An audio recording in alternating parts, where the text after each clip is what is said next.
এ কি? এ তো অচেনা নাম্বার। কি আবার ফোন করলো বলুন তো?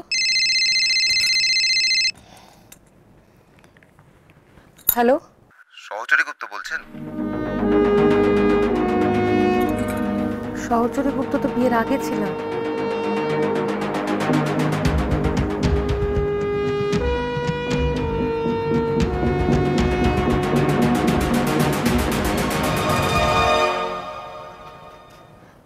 এটাই তো পরীক্ষার খাতায় লিখে এসেছি, সহচরী গুপ্ত। কলেজের ফোন না তো? আপনারা একটু ঠাকুরকে ডাকুন না আমার জন্য, যেন ভালো খবর পাই। প্লিজ ডাকুন। হ্যাঁ, হ্যালো। ও বড় বৌদি, খুব খিদে পেয়ে গেছে গো। ব্রেকফাস্টটা কই? আরে আমাদের নতুন জামাইয়ের কথা অন্তত ভাবো। নতুন জামাই না হয় চক্ষু লজ্জার খাতিরে কিছু বলতে পারছে না। হ্যাঁ তাই তো, কিন্তু আমার পেটের ভেতরে ছুঁচোগুলো ডন মারতে শুরু করে দিয়েছে বড় বৌদি গো। এত রাতে বাইরে দাঁড়িয়ে কেন? সত্যি বলবো না মিথ্যে? মিথ্যে কেন বলবি? সত্যিটাই বল, শুনি। আমি ঘরে আছি বলে তো দাদা ঘরে আসতে পারছিল না, ঘরের আশেপাশ দিয়ে গুড়গুড় করছিল, তাই বেরিয়ে এলাম।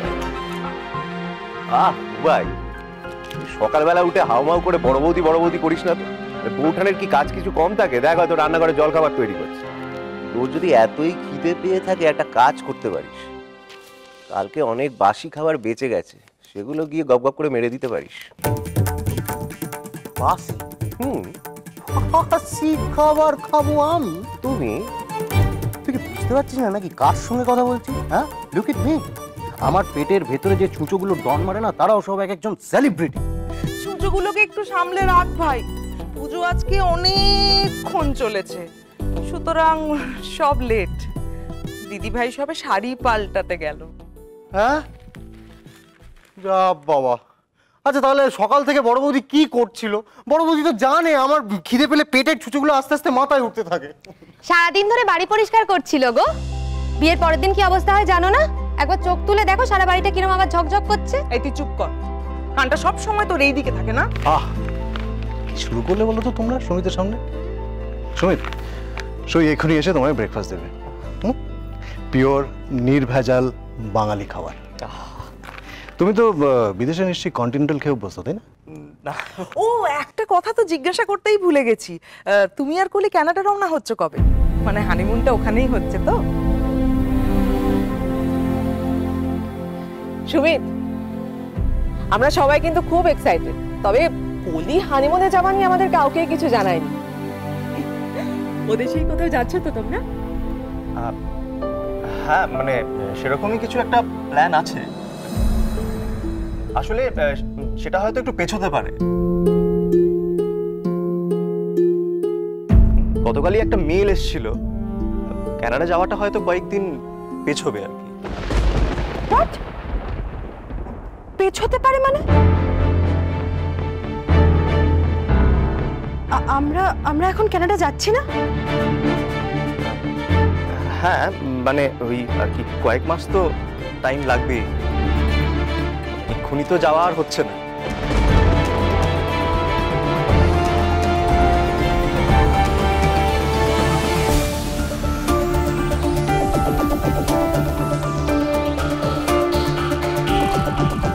হ্যালো, শুনতে পাচ্ছেন? হ্যালো, হ্যালো, শুনতে পাচ্ছেন আপনি? আমি কিন্তু আমি সহচরী বলছি। হ্যালো,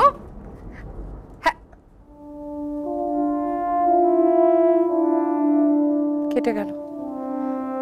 কি বলছিলেন শোনার আগেই ফোনটা কেটে গেল। কি? এই তো। হ্যালো, আমি সহচরী বলছি। হ্যালো, শুনতে পাচ্ছেন? হ্যাঁ, এদিকে নেটওয়ার্কটা একটু খারাপ। আপনি আজ কলেজে এসে ভর্তি হয়ে যান, ফর্ম ফিল আপ করে টাকা জমা করে দিন। ভর্তি হয়ে যাব মানে? আমি পাশ করেছি? হ্যাঁ নিশ্চয়ই, তাহলে স্যার বলবেন কেন আপনাকে ভর্তি হতে?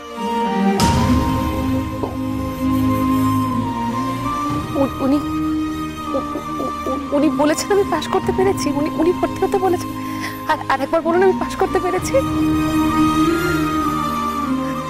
আরেকবার বলুন দাদা, আরেকবার বলুন আমি পাশ করেছি। আরে হ্যাঁ বলছি তো আপনি পাস করেছেন, এবার এসে ভর্তি হয়ে যান।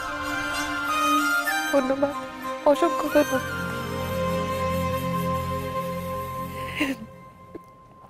আপনারা শুনলেন আমি পাশ করতে পেরেছি, আমি পাশ করেছি, আমি পাশ করতে পেরেছি, কলেজে ভর্তি হব।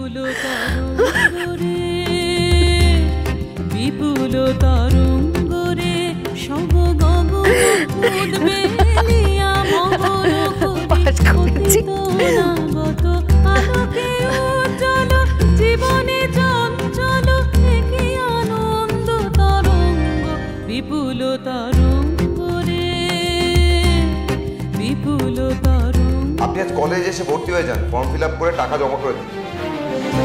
আমি পাশ করেছি।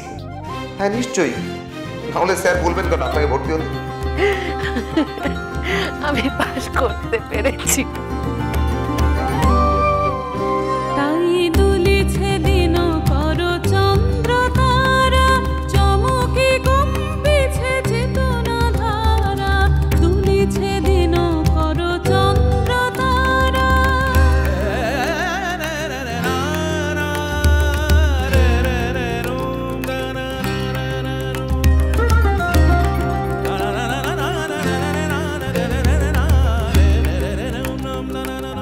একটা খুব বড় কাজে যাচ্ছি বাবা, যদি সফল হতে পারি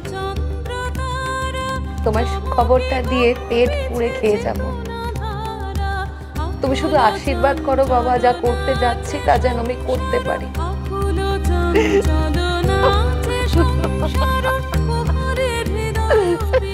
আস্তে কথা বল, সবাই শুনতে পাবে।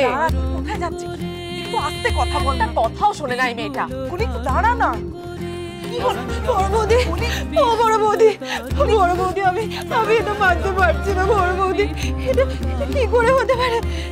আপনি আজ কলেজে এসে ভর্তি হয়ে যান, ফর্ম ফিল আপ করে টাকা জমা করে দিন। আমি পাশ করেছি। হ্যাঁ নিশ্চয়ই, তাহলে স্যার বলবেন কেন আপনাকে ভর্তি হতে? কি হলো রে তোর? তুই কেন কাঁদছিস? কি মানতে পারছিস না তুই? আমাকে টিচ করেছে বড় বৌদি। আপনি আজ কলেজে এসে ভর্তি হয়ে যান, ফর্ম ফিল আপ করে টাকা জমা করে দিন। বিপুল তরঙ্গরে। এখন সুমিত বলছে নাকি ওর কানাডা যেতে দেরি আছে, আর কানাডা যেতে হবে বলে আমি আমার চাকরির অফারটা নিলাম না।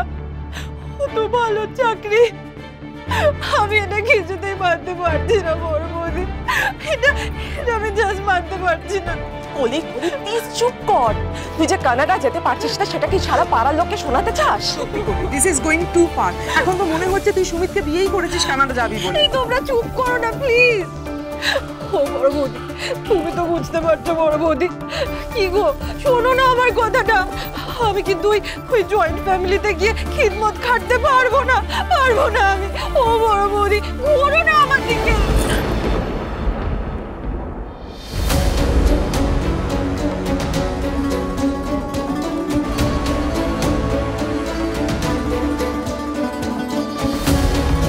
কি হলো দিদি ভাই, তুমি কাঁদছিলে নাকি? কি হয়েছে তোমার বড় বৌদি? তোমার চোখে জল কেন?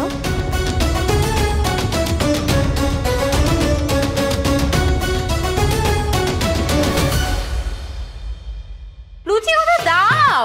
লুচিটা পাঁপড় হয়ে গেছে বরফি। যদি একবার কলি শ্বশুরবাড়িতে গিয়ে শ্বশুরবাড়ির জোয়াল কাঁধে তুলে নেয়, তাহলে সুমিত কিন্তু ওকে কলকাতায় রেখে দিয়ে একাই বিদেশ চলে যাবে। কলি কিন্তু আস্তে আস্তে সহচরী হয়ে উঠবে প্রফেসর সাহেব। চপলা মাসির জায়গায় আমাকে রাখবে মামি? চপলা মাসিকে যেই টাকাটা দিতে সেই টাকায় কলেজ ফি হবে না মামি? আমি তবে সহচরী।